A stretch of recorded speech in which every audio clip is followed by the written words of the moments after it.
America, UK இவங்க 2 பேரும் இணைஞ்சு இவங்க கூட இன்னும் சில நாடுகள் கூட்டா சேர்ந்து யெமன்ல இருக்கக்கூடிய ஹவுதிகள் மேல குண்டுகளை போட்டாங்க. 10 இடங்களை ஸ்ட்ரைக் பண்ணிட்டாங்க. திரும்பவும் ஸ்ட்ரைக் பண்ணாங்க அப்படிங்கிறதோட சொல்லப்பட்டு வந்தது.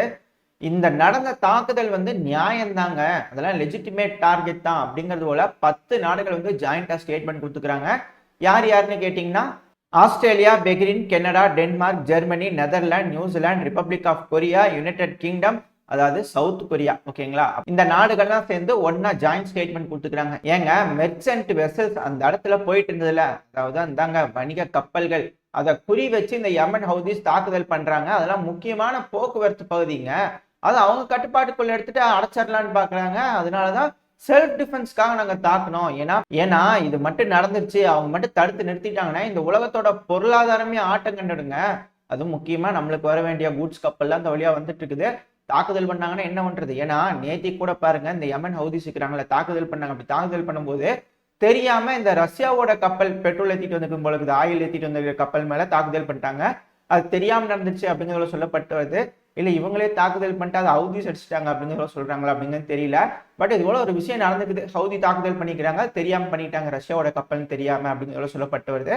இது போலதான் பல நாட்டு கப்பல்களும் அந்த வழியா வந்துட்டு இருக்கும்போது வெறித்தனமா அடிக்க ஆரம்பிச்சிட்டாங்கன்னா அங்க இருக்கக்கூடிய கப்பல்லாம் அவ்வளவுதான், முடிஞ்சு, போக்குவரத்து நின்று போயிடும். இப்ப தாக்குதல் பண்ணிட்டாங்க, அது மிகப்பெரிய தப்பு அப்படிங்கிறது போல ஹவுதி தரப்புலன்னு சொல்லிக்கிறாங்க. அப்ப அவங்க ரிட்டாலியேட் பண்ணுவாங்க, அதுக்கான எண்ணம் இருக்கு அப்படிங்கிறது தெரிய வருது. அது மட்டும் இல்லாம இப்ப சமீபத்துல ஈரான் இருக்கிறாங்க இல்லையா, அவங்க இந்த அமெரிக்காவோட ஆயில் ஏத்திட்டு வந்துட்டு இருக்கக்கூடிய கப்பலை வந்து சீஸ் பண்ணிட்டு போயிட்டாங்க, அதாவது புடிச்சிட்டு போயிட்டாங்க. எப்படி இந்த ஹவுதிஸ் புடிச்சிட்டு போனாங்க, அதே போல அந்த பெர்ஷியன் கல்ஃப் அந்த சைடு வரும்போது ஸ்ட்ரைட் ஆஃப் ஹார்மோஸ் அந்த பக்கத்துல வரும்போது புடிச்சிட்டு போயிட்டாங்க.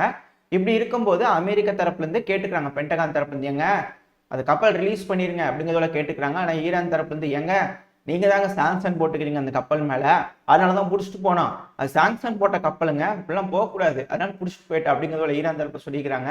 கொடுப்பாங்களா என்னன்னு தெரியல. ஆனா அமெரிக்கா தரப்புல ரெக்வஸ்டா கேட்ட மாதிரி தெரியுது. வார்னிங்னு சொல்றாங்க. இது 3வது வார்னிங், இது 4வது வார்னிங் அப்படின்னு வார்னிங் கொடுத்துட்டே இருக்கிறாங்க.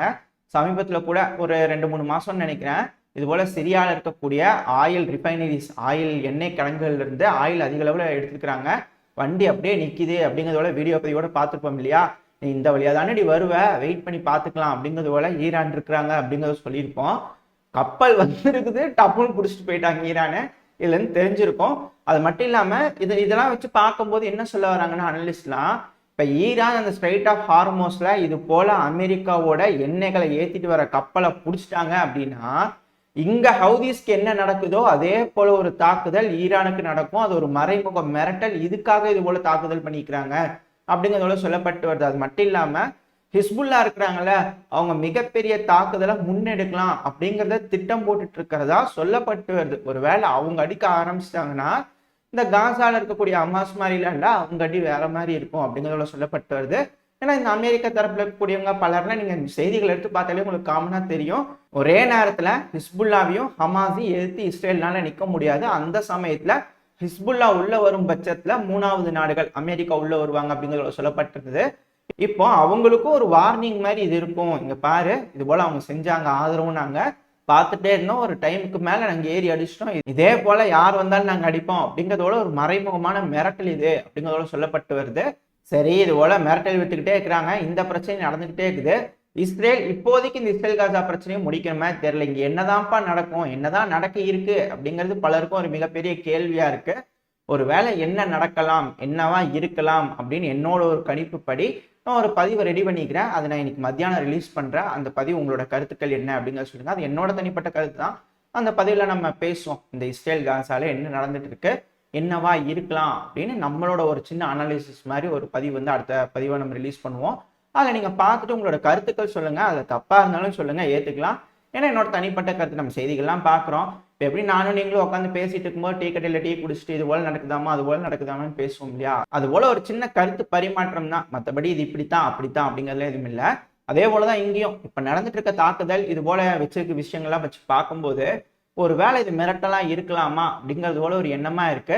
இதுக்கு பதிலடி ஹவுதிஸ் எந்த அளவுக்கு கொடுப்பாங்க, இதுக்கு மேலேயே நாங்க தொடர்ந்து அந்த இடத்துல வந்து நாங்க நிறுத்துவோம், தடுத்து நிறுத்துவோம் வணிகத்தை அப்படிங்கிறதோட சொல்லியிருக்கிறாங்க ஸ்டேட்மெண்ட் ஹவுதி தரப்புல இருந்து. அமெரிக்காவோட ஜோ பைடன் அவர்கள் இருக்காருல, அவங்க தரப்பு வந்து என்ன ஸ்டேட்மெண்ட் இருக்குன்னா, நீங்க தடுத்து நிறுத்திட்டீங்கன்னா இதே போல நாங்க திருப்பி அடிப்போம் அப்படிங்கிறதோட சொல்லிக்கிறாங்க. இந்த இடத்துல என்ன நடக்க போகுது அப்படிங்கிறது பொறுத்து இருந்தா பார்க்கணும். இப்போ நம்ம அப்படியே இந்த ரஷ்யா உக்ரைன் பிரச்சனைக்கு போயிட்டோம்னா, இந்த உக்ரைன்ல அமெரிக்காவோட ஒரு சிட்டிசன் சொல்லப்படுது. அதாவது டியூவல் சிட்டிசன் மாதிரி, செக்கோட சிட்டிசன் அப்புறம் அமெரிக்காவோட சிட்டிசன் அப்படின்னு சொல்லப்படுது. அவங்க வந்து ஒரு ஜேர்னலிஸ்ட், வார் பிளாகரு. அவங்க பேர் சொல்லாமான்னு தெரியல, நியூஸ்ல இருக்கும், வேணா பார்த்துக்கோங்க, நியூஸ் கிளிப்பிங் சைடில் போடுறேன். என்னன்னா அந்த ஸ்கிரீன்ஷாட்ல பார்த்தீங்கன்னா உங்களுக்கு தெரியும், அந்த வார் ஜேர்னலிஸ்ட் இருக்கிறாங்களே அவங்க உக்ரைனுக்குள்ள போயிருக்கிறாங்க. உக்ரைனுக்குள்ள போய் பார்க்கும்போது சில விஷயங்கள்லாம் பார்த்துருப்பாங்க போல இருக்குது. அவங்களோட கருத்து சுதந்திரம், ஏன்னா இந்த மேற்குலக நாடுகளுக்கெல்லாம் ஃப்ரீடம் ஆஃப் ஸ்பீச் கொடுக்குறாங்க இல்லையா, ஏன்னா அல்குரான் எரிச்சா அது ஃப்ரீடம் ஆஃப் ஸ்பீச். அந்த வார் பிளாக்கர் வந்து உள்ள போயிருக்கிறாங்க. அவங்க என்ன பண்ணிக்கிறாங்கன்னா நடக்கிறதெல்லாம் பார்த்துக்கிறாங்க. உக்ரைனுக்குள்ள தான் போயிருக்கிறாங்க, போய் பார்த்துக்கிறாங்க, எல்லாம் செஞ்சுக்கிறாங்க. இனிஷியல் டைம்ல வந்து ரஷ்யா ஒரு இது அப்படிங்கிறத எழுதியிருப்பாங்க போல இருக்குது. நல்லா குளிர்ச்சியா இருந்திருக்குது உக்ரைனுக்கு. அதுக்கப்புறம் கொஞ்சம் நடக்கிறதெல்லாம் பார்த்ததுக்கு அப்புறம் அவங்களுக்குள்ள கொஞ்சம் மனமாற்றம் வந்திருக்கு போல இருக்குது. உக்ரைன் கொஞ்சம் இது, உக்ரைன் கொஞ்சம் அது, உக்ரைன் செய்யறது இப்படி இருக்குது, அது காரணம் உக்ரைனோட அதிபரான விளாடிமிர் ஜெலன்ஸ்கி அவர்கள் அப்படிங்கிறது போல ஏதோ ஸ்டேட்மெண்ட் எழுதிட்டாங்க போல இருக்குது. உடனே உக்ரைனோட செக்யூரிட்டி இருப்பாங்கல்ல, அந்த பீரை வந்து பிடிச்சிட்டாங்க, இவங்களை அரெஸ்ட் பண்ணிட்டாங்க, வச்சு விசாரணை செஞ்சுட்டு இருக்கிறாங்க. அதாவது அவங்களுக்கு இன்னும் தண்டனை கூட உறுதிப்படுத்தப்படல, விசாரணை செஞ்சுட்டு இருக்கிறாங்க. அப்படி பிடிச்ச உடனே ரஷ்யா என்ன பண்ணிட்டாங்கன்னா, அவங்க மேலேயே அவங்க தப்பா தான் முதல்ல எழுதிட்டு இருந்துக்கிறாங்களாமா. பட் ஆனால் ரஷ்யா என்ன பண்ணிட்டாங்கன்னா, இன்டர்நேஷனல் ஜேர்னலிசம் இருக்கும்ல, அவங்களை கூப்பிட்டு ஏங்க ஜேர்னலிஸ்ட்டுங்க பிடிச்சிட்டு போயிட்டாங்க பாருங்க, கருத்து சுதந்திரம் இல்லைங்க, என்னன்னு கேளுங்க அப்படிங்கிறதோட அழுத்தம் கொடுத்து பார்த்துக்கிறாங்க. அப்புறம் இந்த டக்கர் கால்சன் இருக்காருல, சமீபத்தில் வந்து உள்ள இறங்கி இருக்கிறார். இது போல அந்த ஜேர்னலிஸ்ட்டை கொண்டுட்டாங்க அப்படிங்கிறது போல அந்த ஜேர்னலிஸ்டோட பேரண்ட்ஸ் கிட்ட போய் சொல்லிக்கிறாரு போல இருக்குது. இது சர்ச்சையாயிடுச்சு அமெரிக்கால. என்ன நடந்துச்சு, அந்த ஜேர்னலிஸ்டுக்கு என்ன நடந்துச்சு அப்படிங்கிறத கேட்க ஆரம்பிச்சிருக்காங்க. இப்போ அமெரிக்கா அதை பத்தி சொல்லிக்கிறாங்க. அது உக்ரைன் வந்து விசாரிக்கும் போது இறந்துட்டாங்களாமா அப்படின்னா, ஏங்க குற்றமே நிரூபிக்கப்படல, ஆனா விசாரிச்சுக்கிறாங்க, அப்படி விசாரிக்கும் போது இறந்துட்டாங்களாமா. அதாவது உளவு வேலை பார்த்ததுனால பிடிச்சிங்களா, அந்த மாதிரி குற்றச்சாட்டு சொல்லி பிடிச்சிங்களா அப்படின்னு கேட்டீங்கன்னா இல்லைங்களாமா, அப்படிலாம் கிடையாது. அதாவது இந்த ஸ்பெஷல் மிலிட்டரி ஆபரேஷன் ரஷ்யா உள்ள வந்தாங்கல்ல, அது நியாயம்தான் அப்படிங்கிறது போல உக்ரைனுக்குள்ள இருந்து உக்ரைன்ல நடக்கக்கூடிய சில விஷயங்கள்லாம் பார்த்துட்டு எழுதிட்டாங்க தெரியாம, அதுக்கு பிடிச்சி கொண்டு போய் இப்போ மறுகையா பண்ணிட்டாங்க. இதுக்கு இந்த உலக நாடுகள், அதாவது இந்த யூரோப் நாடுகள் என்ன செய்வாங்க அப்படின்னா கப்சிப், அவ்வளவுதான். அதாவது இது போல இறந்துட்டாங்க, அவ்வளவுதான், முடிஞ்சு. உக்ரைனோட கட்டுப்பாட்டுக்குள்ள இருந்தாங்க, ஜெயில பிடிச்சி வச்சிருந்தாங்க, இறந்துட்டாங்க, அவ்வளவுதான் அப்படின்னு சொல்லிட்டு போயிட்டாங்க. இதுதான் ஃப்ரீடம் ஆஃப் ஸ்பீச். அவங்களுக்கு வேணும்னா எல்லாம் சரிதான், அவங்களோட கண்ணோட்டத்துல எதெல்லாம் சரியோ அதெல்லாம் சரிதான், அவங்களோட கண்ணோட்டத்துல எதெல்லாம் தப்போ அதெல்லாம் தப்பு தான் அப்படிங்கிறது தெரிய வருது. நம்மலாம் என்னென்னமோ பேசிக்கிறோம், நீங்களே சொல்லிக்கிறீங்க நிறைய பேர், ஞாபகம் இருக்குங்களா கமெண்ட் செக்ஷன், நம்மளாம் வந்து ப்ரோ உக்ரைன் அப்படின்னு சொல்லிக்கிறீங்க. ஆனால் இப்போ வரைக்கும் நம்ம உக்ரைன் சொல்லதான் பேசிட்டு இருக்கோம். ஜெலன்ஸ்கி வாழ்க அப்படின்னு சொல்லிட்டு நம்ம நிறுத்திக்கணும். கமெண்ட் செக்ஷன்ல சிலர் கேட்டிருப்பீங்க, நீங்க ஏங்க இது போல வேலையெல்லாம் செய்யறாங்களே, இந்த ஜெலன்ஸ்கி அவர்கள் இருக்கிறாருல, இவர் மேல எதிர்த்து எதுவும் மக்கள்லாம் போராட மாட்டாங்களா அப்படின்னு சொல்லி கேட்டிருப்பீங்க. அமெரிக்காவோட சிட்டிசனுக்கே இப்படி ஒரு நிலைமைன்னா அப்புறம் அங்க இருக்கிற உள்நாட்டு சிட்டிசனுக்குலாம் என்ன நிலைமைங்க ஆகும் அப்படிங்கிறது போல இருக்குது. அது கூடவே உக்ரைன் வேற ஜெயிச்சிருச்சுன்னா நம்மலாம் என்ன ஆகும் அப்படிங்கிறது தெரியல, அதனால பொறுத்திருந்து பார்ப்போம். அப்புறம் இந்த ஹவுதிக்கள் மேல தாக்குதல் பண்ணாங்க இல்லையா, அந்த தாக்குதலை ரஷ்யா தரப்புல இருந்து கண்டிச்சுக்கிறாங்க. ரஷ்ய அதிபர் விளாடிமிர் புட்டின் அவர்கள் கண்டனம் சொல்லிக்கிறாங்க. யூஎன் செக்யூரிட்டி கவுன்சிலோட சட்டத்துக்கு எதிரான செயலுங்க இது, யாரை கேட்டு போய் தாக்குதல் பண்ணீங்க அப்படிங்கிறதோட ஒரு கண்டனம் போட்டுக்கிறாங்க. இந்த ஐநா சபையில அந்த ரெசல்யூஷன் கொண்டு வரும்போதே நான் சொல்லியிருப்பேன், ரஷ்யா ஏன் அப்ஸ்டெயின் ஆச்சு, வீட்டோ போட்டிருக்கலாமே அப்படிங்கிறது போல. ஆனால் வீட்டோ போடல, அப்போ தாக்கு பார்த்துக்கலாம் அப்படிங்கிறது போல இருந்ததா தான் தோணுச்சு. இப்போ தாக்குனதுக்கு அப்புறம் கண்டனம் போடுறாங்களா என்ற கேள்வி வந்திருக்கு. ஏன்னா இந்த பிராந்தியத்துல இந்த பிரச்சனை பரவனாதான் ரஷ்யாவுக்கும் சரி சீனாக்கும் சரி கொஞ்சம் குசியா இருக்கும். அதுக்காக இது போல வேலைகளை அவங்களும் மறைமுகமா ஈடுபடுறாங்களா, இல்லைன்னா நீங்க செய்யுங்க நாங்க கை கட்டி வேடிக்கை பார்க்குறோம் அப்படிங்கிறதோட ரெண்டு பேர் நிக்கிறாங்களா அப்படிங்கிறது தெரியல. ஏன்னா அவங்க நினைச்சிருந்தாங்கன்னா இந்த அட்டாக்கை தடுத்து நிறுத்தி இருக்க முடியும் அப்படின்னு சில அனலிஸ்ட் சொல்றாங்க.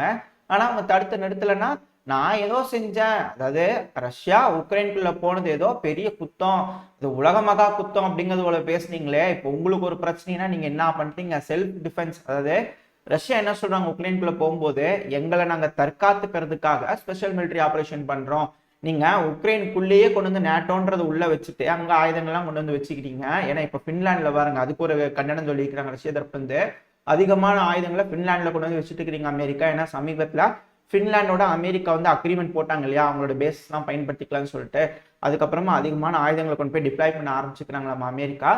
ஆக ஒரு கை போட்டு பார்த்தரலாம் அப்படின்னு அமெரிக்கா முடிவுல இருக்கா அப்படிங்கிறது தெரியல. ஏன்னா எப்படி காங்கிரஸ்ல வந்து பெர்மிஷனே இல்லாம இப்ப இந்த ஹவுதிஸ் மேல தாக்குதல் பண்ணாங்க, அதே போல இப்ப இந்த ரஷ்யா மேலேயும் வந்து எந்த பர்மிஷனுமே இல்லாம பிரசிடென்சியல் பவர்ஸ் வச்சு போய் அடிங்க போங்க ரஷ்யா ஒரு கை பார்த்தலாம் அப்படிங்கிறது போல சொல்லிடுவாரா ஜோ பைடன் அவர்கள் அப்படிங்கிறது தெரியல. அது மட்டும் இல்லாம அமெரிக்க மக்கள் இருக்காங்களே, அவங்க சிலர் போராட்டம் பண்ணிட்டு இருக்கிறாங்க, யாரை கேட்டு போய் நீங்க அடிச்சீங்க அப்படிங்கிறது போல அங்க மக்களிடையே போராட்டங்கள் வந்துகிட்டு இருக்கு அப்படிங்கிறதோட சொல்லப்பட்டு வருது. இதனால அமெரிக்கால ஏதாவது ஒரு மனமாற்றம் வருமா? ஜோ பைடன் அவர்கள் மேல குற்றங்கள் அதிகரிச்சுட்டே இருக்குதே. அதாவது இந்த ஜோ பைடன் அவர்கள் இருக்கிறார்ல, அவர் வேணுக்குனே இது போல வேலை செய்யறாரு, பிரச்சனை பெருசாகணும்னு அவரும் நினைக்கிறாரு அப்படிங்கிறது போல சில அனலிஸ்ட் கருத்துக்கள் சொல்லிட்டு இருக்கிறாங்க.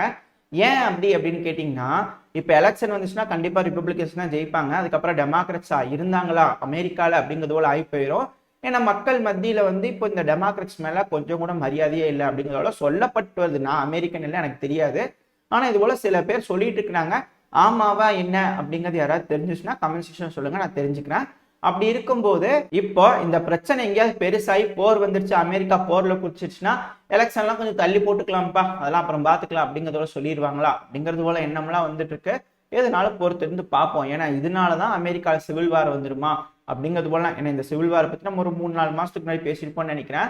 இப்போ கூட அமெரிக்கால அது போல காமெடியா பேசிட்டு இருக்காங்க. அமெரிக்கால சிவில் வார் வந்துடும், ஒரு பக்கம் ட்ரம்ப் அவர்கள், இன்னொரு பக்கம் ஜோ பைடன் அவர்கள் இதுக்குள்ளேயே அமெரிக்கால முட்டிக்குவாங்க அப்படிங்கிறது சொல்லப்பட்டு வராங்க.